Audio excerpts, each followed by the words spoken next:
Shalom Haverim, Bruhim Rabaim, sejam bem-vindos ao canal Or Torá, Luz da Torá, eu sou o Yoshi Ezra, e hoje nós estaremos fazendo mais um breve comentário relacionado com a festa de Hanukkah, na qual hoje nós já estamos caminhando para o segundo dia da festa. E é muito comum, durante o período de Hanukkah, nós fazermos algumas leituras relacionadas, voltadas para o livro de Macabeus.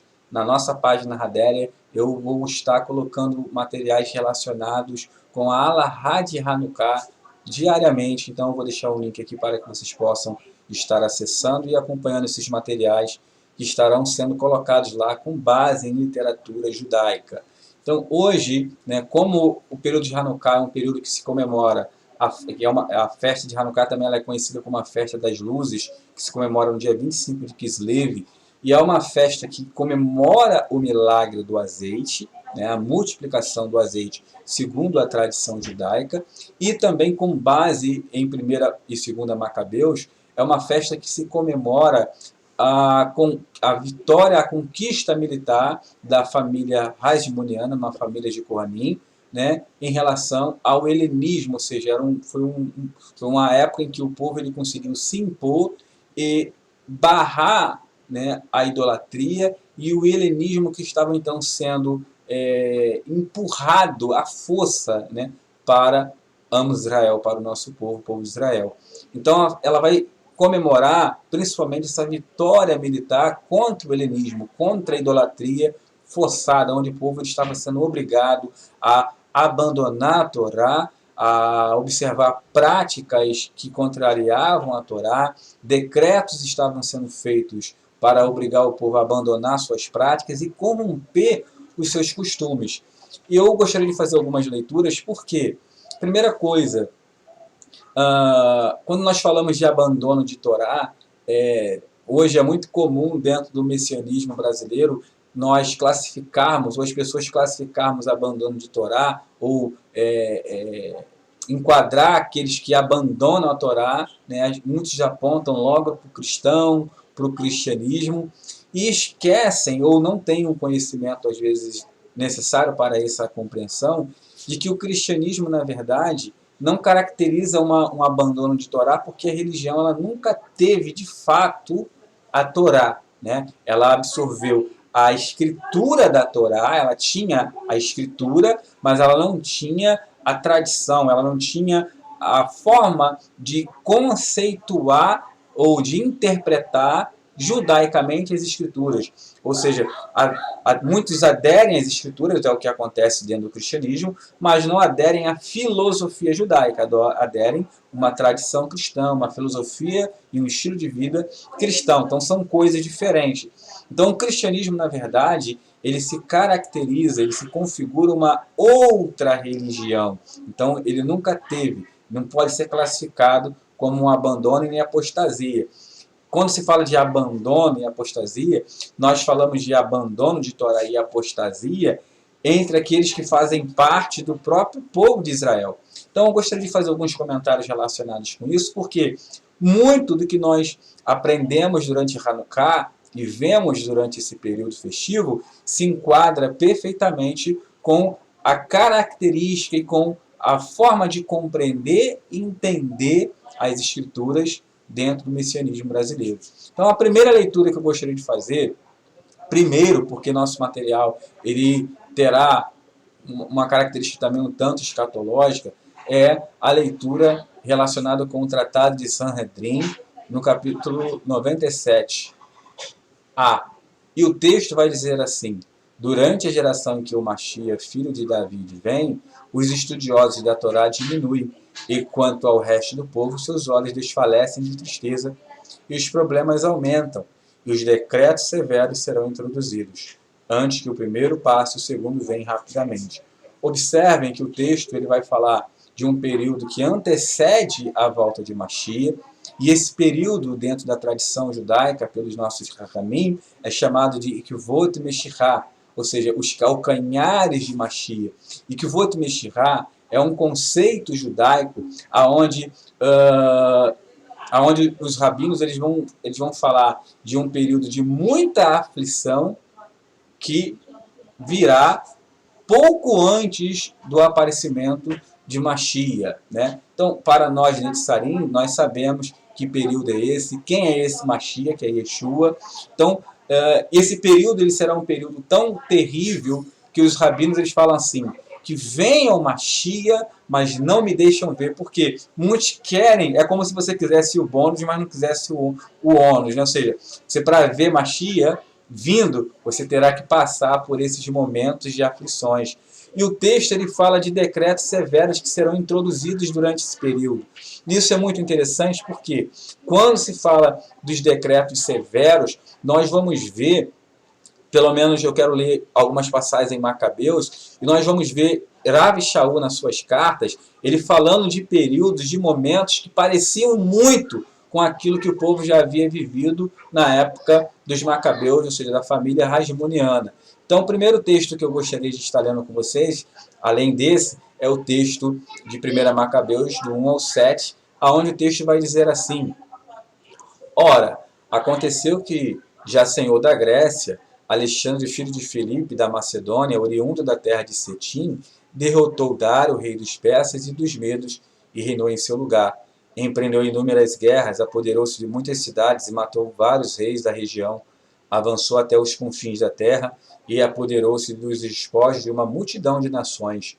A terra calou-se diante dele, tornando-se altivo seu coração, ensoberbeceu. Reuniu um imenso exército, impôs seu poderio aos países, às nações e reis, e todos se tornaram seus tributários, mas em seguida adoeceu e viu que a morte se aproximava. Convocou então os mais considerados dentre os seus cortesãos, companheiros de sua juventude, e ainda em vida repartiu entre eles o império. Alexandre reinou durante 12 anos e morreu. Seus oficiais exerceram poder, cada qual em seu próprio reino. Puseram todos os diademas depois de sua morte, e após eles, seus filhos durante muitos anos. E males em quantidade multiplicaram-se sobre a terra. Desses reis originou-se uma raiz de pecado. Antíoco Epifânio, filho do rei Antíoco, que havia estado em Roma como refém, e que reinou no ano 137 do rei dos gregos. Nessa época, saíram também de Israel uns filhos perversos, que seduziram a muitos outros, dizendo: Vamos e façamos uma aliança com os povos que nos cercam, porque, desde que nos separamos deles, caímos em infortúnio sem conta. Edificaram em Jerusalém um ginásio, como os gentios, dissimularam ensinar da circuncisão e afastaram-se da aliança com Deus para se unirem aos gentios e se venderam para praticar o mal. Observem que o texto, no versículo 15, vai trazer uma série de informações, principalmente a partir desse verso, aonde muitos, para se manter vivo e não, ou até mesmo evitar a perseguição, começaram a dissimular os sinais da circuncisão e afastaram-se da aliança com Deus para se unirem aos gentios.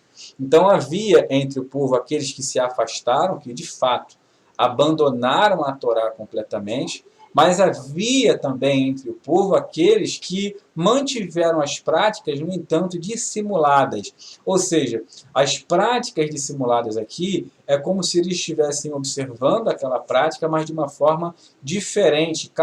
Não era só camuflar a prática, era observar de uma forma deturpada, né? Eles modificaram o ato da circuncisão.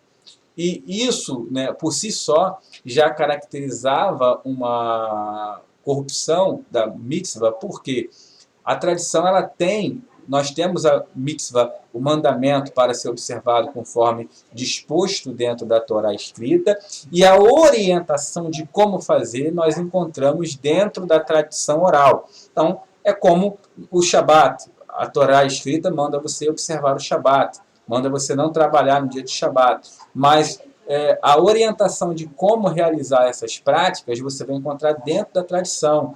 Por exemplo, a Torá manda você não trabalhar no dia de Shabat, não realizar nenhum tipo de tarefa de trabalho. Mas o que é considerado, primeiramente, trabalho dentro de uma perspectiva judaica? Então, de repente, aquilo que pode ser considerado trabalho para um judeu pode não ser para você. Então, a tradição é que vai dispor sobre esses elementos. É como, por exemplo, a Torá ela faz alusão a tefilim, ao uso do tefilim, né? Mas como que se coloca tefilim? Qual é a posição do tefilim na cabeça? O que eu devo falar quando eu coloco tefilim? Então, a tradição é que vai dar as orientações de como a prática, então, ela deve ser observada. Então, você tem a mitzvah na Torá escrita e a orientação da realização dessa mitzvah dentro da Torá Shebiel-P, a Torá oral. Então, as práticas estavam sendo realizadas, mas de uma forma diferente, modificaram, abandonaram, né, o costume, ou seja, o que é o costume? O costume está relacionado com uma prática reiterada relacionada com aquele ato, ou seja, algo que você está sempre fazendo daquele jeito, então aquilo torna-se um costume.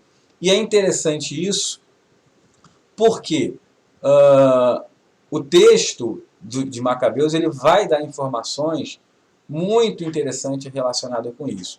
Se nós darmos um salto no capítulo 1 e lermos aqui a partir do versículo 48, o texto vai dizer assim: ordenava que não circuncidassem os filhos e que profanassem a si próprios com todo tipo de impureza e abominações.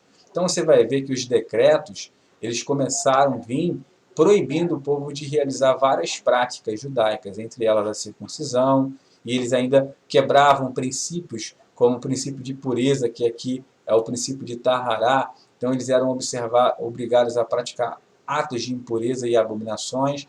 E o verso 49 vai dizer assim: esquecendo a lei e mudando todos os costumes.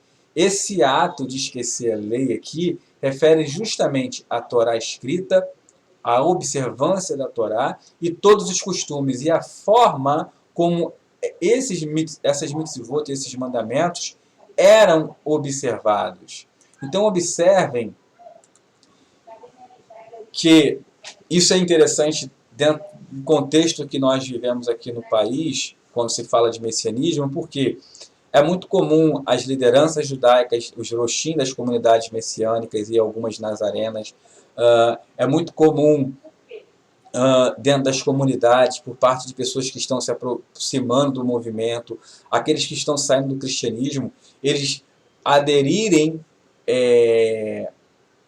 à filosofia, ou melhor dizendo, o elemento judaico, né? Por exemplo, a pessoa ela quer usar talit, então ele vai lá e compra um talit, só que ele compra o talit do jeito que ele acha que tem que ser comprado, do jeito que ele quer, ele até manda fazer o talit, e ele usa sem nenhum tipo de orientação, ele usa de qualquer jeito, é como se fosse uma capa de chuva que ele coloca em cima dele, né? Então existe a observância, existe o uso de objetos judaicos hoje dentro do messianismo, mas sem uma orientação judaica de como tais objetos devem ser observados. Então, existe, além dos objetos, existe a práticas de elementos judaicos, mas sem uma orientação judaica. E isso configura, ou faz com que o messianismo no Brasil, ele basicamente se torne um outro movimento, uma outra religião totalmente desvinculada da prática judaica, da fé judaica e da lei judaica.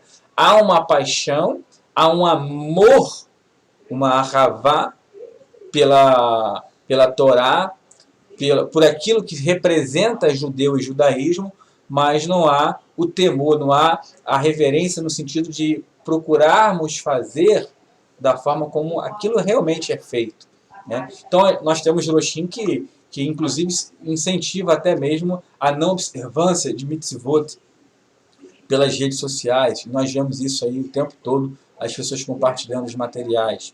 E isso não é judaico, né? Isso é pior até mesmo do que o próprio cristianismo, porque o cristianismo ele não se coloca como judeus, né? O messianismo se coloca como judeus ao mesmo tempo que tem práticas que não representa nem um judaísmo reformista, né? Não representa nem um judaísmo reformista, onde vai flexibilizar, às vezes de forma até exagerada, as práticas da Torá e a própria Alahá.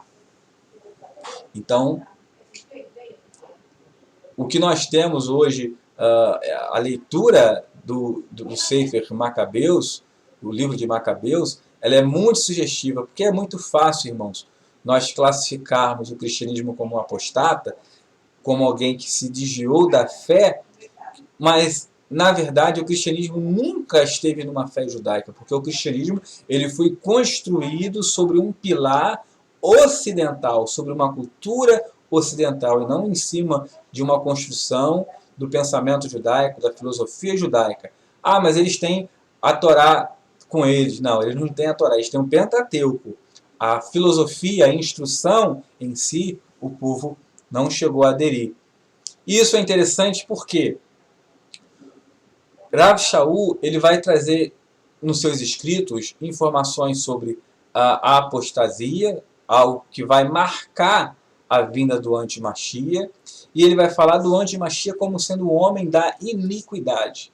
O texto vai dizer assim, 2 Tessalonicenses 2,4: ninguém de maneira alguma vos engane, porque não será assim sem que antes venha a apostasia e se manifeste o homem do pecado, filho da perdição.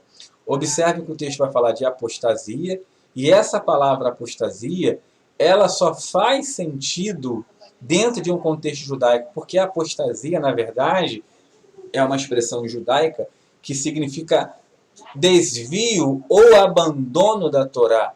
E quando ela é utilizada dentro da tradição, ela é utilizada em referência ao abandono da Torá de uma forma, irmãos, generalizada. Não é uma referência, não é uma expressão, e ela não é aplicada de forma ebionita.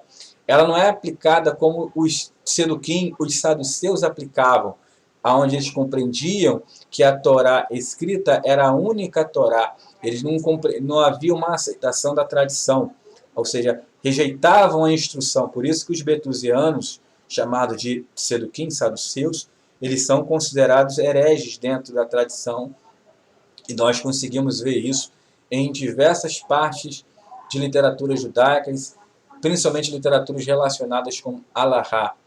Então, eles tinham uma postura haláquica, um comportamento haláquico, na maior parte das vezes, que comprometia a integridade do povo.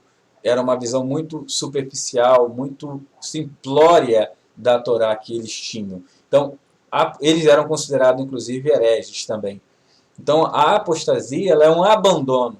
Como eu vou considerar uma religião que foi fundada sobre um pilar ocidental como apostata?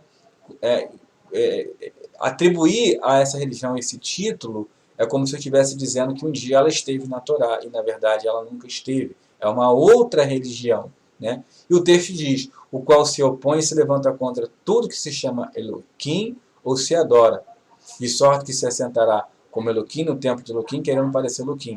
Observe que o texto vai falar que vem de uma apostasia e vai chamar de homem do pecado.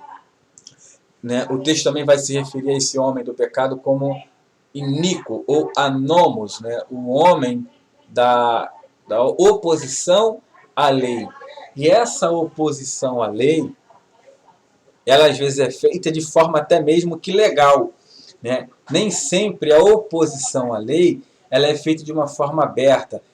Como nós vemos no livro de Macabeus, onde nós vamos ver decretos sendo instituídos proibindo o povo de práticas de Torá. A oposição à lei, às vezes ela se dá através de ensinamentos, né, que venham de alguma forma desconstruir a lei ou incentivar as pessoas a não observar aquelas práticas. Né? Quando isso é feito, de acordo com a tradição, essa pessoa ela vai ser chamada de messit, ou sedutor, né? Aquele que induz as pessoas a práticas erradas. Porque não é só você praticar a Torá, é você praticar da forma como deve ser praticado. Então, quando eu digo assim, ó, os rabinos eles fazem isso é errado, não precisa ser feito dessa forma. Mas quem sou eu para dizer isso? Né? Eu estou trazendo uma autoridade sobre a minha vida que às vezes eu nem tenho. Né? Quem sou eu para falar que os sábios todos estão errados? Né?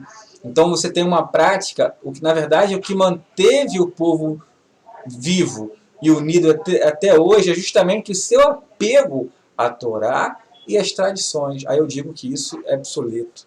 Né? Então, para você se tornar um anti-machia, um iníquo, é claro que eu não estou com isso dizendo que eu não creio nesse ser que surgirá. Eu acredito sim. A tradição nos dá e a escritura nos dá base suficiente para isso. Mas eu estou querendo dizer que ser um anômalo ou ser contra a Torá ou abandonar a Torá é muito mais do que você, eu comi carne de porco. Eu não estou observando a Torá. Eu formulei decretos impedindo o povo de observar aquilo. Né? Se abandonar a Torá significa, às vezes, você fazer ela de forma errada. Né? E é justamente o que nós vemos hoje, quando nós vemos dentro do messianismo as pessoas que fazem as coisas da forma autônoma, como acham que devem ser feitas. Até aí, tudo bem. Uma coisa, às vezes, a pessoa, por excesso de zelo, fazer as coisas, lá vão ter, porque às vezes ele não conhece, às vezes ele não tem uma pessoa para orientá-lo.